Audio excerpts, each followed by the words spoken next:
as a sales professional, oftentimes the biggest hindrance or the biggest difficulty that hold us back from getting to the next level or really smashing our OTE or even just like earning a ridiculous amount of money, it usually comes from us like stopping ourselves, us like being the roadblock. And in this episode, I really wanted to focus on this series on this idea of mindset. And my friend Brad Sugar is going to share with you how you can go about revolutionize the way that you're thinking. Because if you can start and adjust that, come on, man, it's going to be smooth sailing.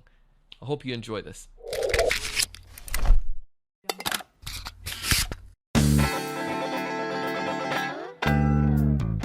Hey, everyone. Welcome to another great episode of the Sales Evangelist podcast. I'm your host, Donald Kelly, the Sales Evangelist, and I'm so excited for another great episode. I'm so excited to be here with you today. And on this episode, I have the one and only Brad Sugar, who's going to talk to us about this concept of how we can revolutionize the way that we're thinking in just 90 days. Like, think about that. That's 3 months. If you're really focused on this, if we could change the way that you're thinking just by a small amount, I can guarantee that you're going to see a seismic shift in your outcome, in the outpouring, in the performance, and the income you're able to receive. I'm a big believer in this, and Brad comes with a wealth of knowledge. Dude has 11 companies. Let me say that, 11. Damn! 11 organizations that he run. Brad also is a best-selling author with his books that he has written, as well as the fact that he was in your shoe and my shoe as a sales professional. So he brings all of this wisdom and all of this knowledge to the table, and the beautiful thing is that it's not too complicated. Let's say I'm a sales professional, I'm in the industry, I've been doing well, I hit President's Club, or come pretty close to it, I definitely hit my quota, but I'm still like not hitting my best self. I want to change. How do I go about starting to do that? Well, I mean, first of all, that's the start, the actual decision, that the acknowledgement that I need to shift, the acknowledgement that I need to do that. But if I go back to a very simplistic formula that I use for success, it's dreams times goals times learning times plans times action equals success. So dream, goal, learn, plan, act.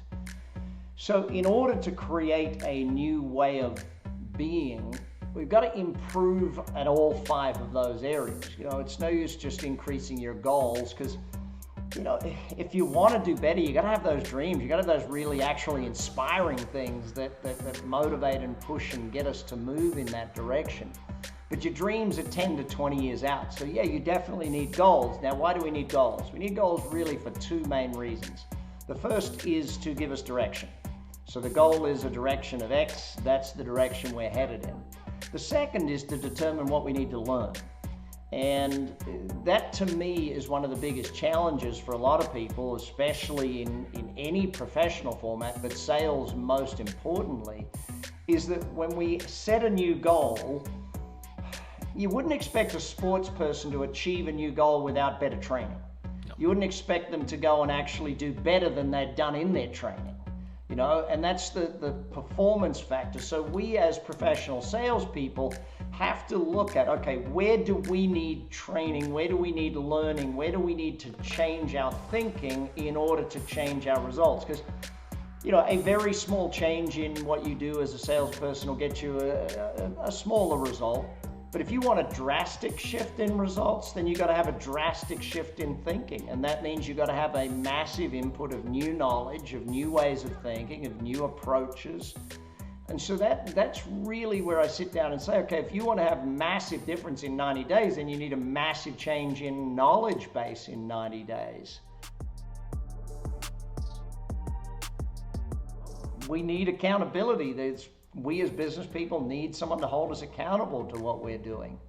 But if I want to get that dramatic shift and dive in the deep end, so to speak, and just say, I'm willing to immerse myself in a new way of thinking, immerse myself in a new way of doing things. That immersion creates a new identity. And that identity shift is what a lot of salespeople need to make at some point, because it's that identity shift that will allow them to do things in an entirely different way. Let's just talk this through for a little bit more. If I'm a sales rep, my company, I do pretty well. I'm, maybe I hit my quota. I get a little bit more extra change on top of that. I'm doing all right. I want to get to the elusive 7-figure level though, as a seller. And if that's the case, it will require me, if I understand what you're saying, to perhaps maybe it's time to leave that company and that comfort zone where I'm good to go somewhere where I can get that better, or go with the team that's more. You don't need to leave. Listen, what you need to do though is change your perspective. See, the 4-minute mile is appropriate in sales more than ever before. Amen. So let's talk about personal bests just for a second, okay? PRs, personal records, whatever terminology you want to use. What was your best number of referrals in a week? What was your best number of leads generated in a day? What was your best sales day, your best sales month, your best sales whatever? Now, if you start looking at personal bests as something you have to beat instead of averages, instead of budgets, it shifts your thinking. If your best ever day, you got 7 referrals, all right, that's now got to become your performance standard. How are you going to get 8? Because you never see a sports person trying to perform to average. They're always looking at personal bests. And that's what I think a lot of salespeople, they perform to averages, and they perform to, well, look, I'm twice as good as the other people in my office, so I'm okay. No, be 10 times as good, be 100 times as good. You know, there's a distinct difference, Donald, between what I call X thinking and plus thinking. So there's the plus thinkers that want to do 10% more. They're the plus thinkers, right? If you grew by 15% last year or 20% last year, I'm going to challenge you to grow by 20 times this year. And people are like, I can't possibly grow 20 times.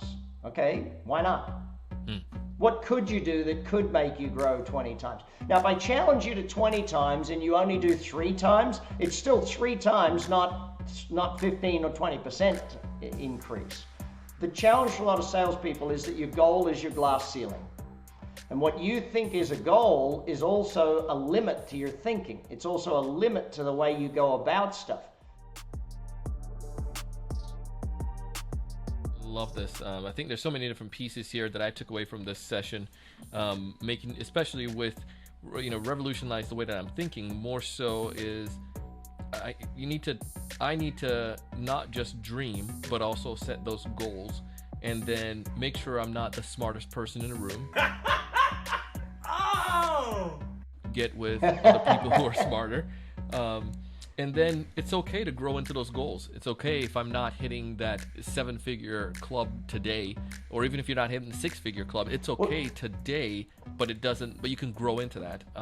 Even more than that, buddy, not only is it okay to grow into your goals, we have to grow into our goals.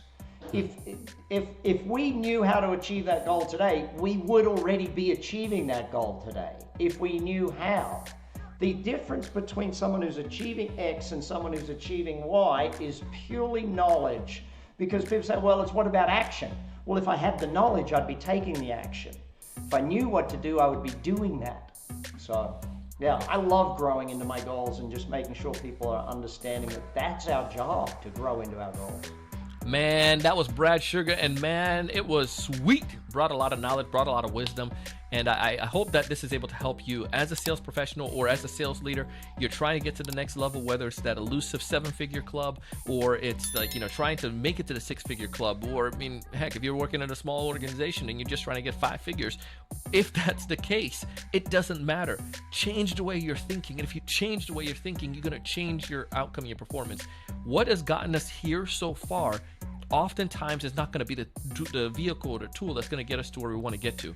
If I'm trying to drive from New York to LA, I might be able to take a car, but if I'm trying to get from LA to outer space, or LA to China, I need to take a different vehicle. I need to take a boat. I need to take a plane. And if I'm trying to get to outer space, I need to take a rocket ship. So where you are right now is good, but we can do better. We can get to a next level. And this episode, hopefully it helped you as much as it helped me. As always, I do this stuff because I want you to do several things. I want you to find more of those ideal customers. I want you to be able to know exactly what to say when you do reach out to them. And I want you to close more deals. But most importantly, I want you to raise your level of thinking and go out and do big things.